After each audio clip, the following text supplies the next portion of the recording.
आइए बात करते हैं कि नेहरू की इस मानसिकता पर डॉक्टर अंबेडकर के क्या विचार थे। राहुल गांधी को यह तो पता होना चाहिए कि डॉक्टर अंबेडकर नेहरू को दलित विरोधी मानते थे, और यह बात डॉक्टर अंबेडकर ने कोई एक बार नहीं कही, कोई एक बार उन्होंने ये बात नहीं कही, बल्कि बार बार नेहरू को उन्होंने दलित विरोधी कहा। यहां तक कि अक्टूबर 1951 में जब डॉक्टर अंबेडकर ने नेहरू मंत्रिमंडल से इस्तीफा दिया, तब भी डॉक्टर अंबेडकर ने नेहरू पर दलित विरोधी होने और मुस्लिम तुष्टीकरण करने वाला उन्हें नेता बताया। वैसे तो हमें बचपन से यही पढ़ाते हैं वामपंथी इतिहासकार कि डॉक्टर अंबेडकर ने नेहरू मंत्रिमंडल से इसलिए इस्तीफा दिया था क्योंकि संसद में हिंदू कोड बिल पास नहीं हो पाया था। लेकिन यह बात सच तो है, लेकिन यह अधूरा सच है, और पूरा सच यह है कि डॉक्टर अंबेडकर ने अपने इस्तीफे में साफ साफ लिखा था कि नेहरू सरकार में दलितों की अनदेखी हो रही है और नेहरू का पूरा ध्यान सिर्फ मुसलमानों की सुरक्षा में लगा हुआ है।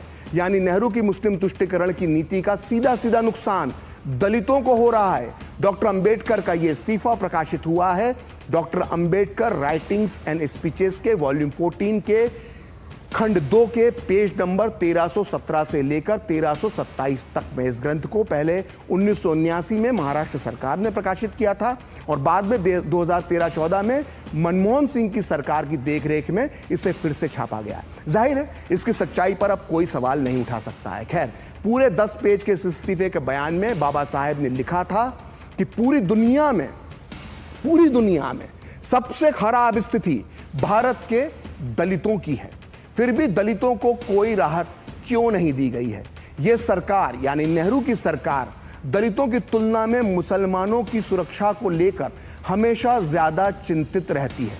प्रधानमंत्री नेहरू का पूरा समय और ध्यान मुसलमानों की सुरक्षा के लिए लगा होता है।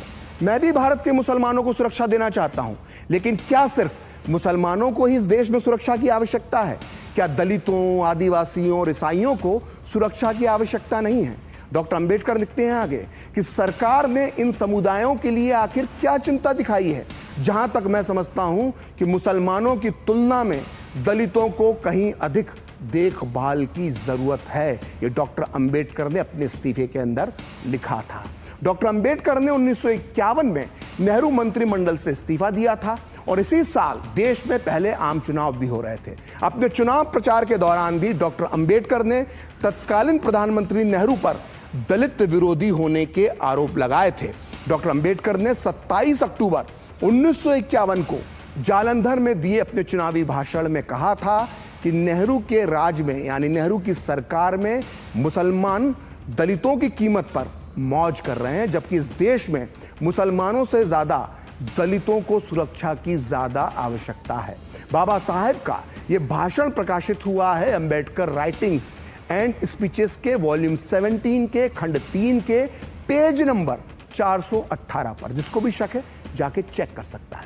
इस भाषण में डॉक्टर अंबेडकर ने जो कहा था उसे राहुल गांधी को बहुत ध्यान से सुनना चाहिए। डॉक्टर अंबेडकर ने इसमें कहा था इस भाषण में कि कांग्रेस पार्टी के नेता पंडित नेहरू को ही देख लीजिए, उन्होंने पिछले 20 सालों में 2000 भाषण दिए हैं, लेकिन उन्होंने एक बार भी दलितों के कल्याण के बारे में नहीं कहा। इससे आप अंदाजा लगा सकते हैं कि कांग्रेस पार्टी के नेता जब इतने अड़ियल हैं तो उन्हें हमारे लोगों यानी दलितों से कितनी हमदर्दी हो सकती है। डॉक्टर अंबेडकर ने आगे कहा कि पंडित नेहरू हमेशा मुसलमानों के पक्ष में रहे हैं। मैं मानता हूं कि मुसलमानों की उपेक्षा नहीं होना चाहिए, लेकिन मैं ये नहीं चाहता कि मुसलमानों को उन दलितों की कीमत पर मौज करना चाहिए, क्योंकि दलितों को उनसे ज्यादा सुरक्षा की आवश्यकता है। मैंने सुना है कि कुछ लोग पंडित नेहरू के पास गए और अनुरोध किया कि दलितों के लिए कुछ किया जाना चाहिए, लेकिन पंडित नेहरू ने उनसे कहा कि उनके लिए यानी दलितों के लिए सब कुछ किया जा चुका है और अब दलितों को किसी प्रकार की विशेष चीज की जरूरत नहीं है। अंबेडकर ने आगे कहा कि बंटवारे के समय जब दलितों को पाकिस्तान की सरकार ने जबरदस्ती रोक लिया था ताकि उनके लोगों को छोटा मोटा काम ना करना पड़े, तो मैंने पंडित नेहरू से गरीब दलितों को वहां से निकालने के लिए कुछ करने को कहा। पंडित नेहरू ने कुछ नहीं किया। मैंने अपने लोगों को निकालने के लिए यानी दलितों को निकालने के लिए पाकिस्तान भेजा था। अपने 2 लोगों को और हमारी महार बटालियन को भी गरीब अनुसूचित जातियों की सुरक्षा के लिए वहां भेजा गया था। अगर कांग्रेस के नेताओं को हमारे लोगों यानी दलितों से इतनी हमदर्दी है तो कांग्रेस हमारे लिए आखिर क्या करेगी?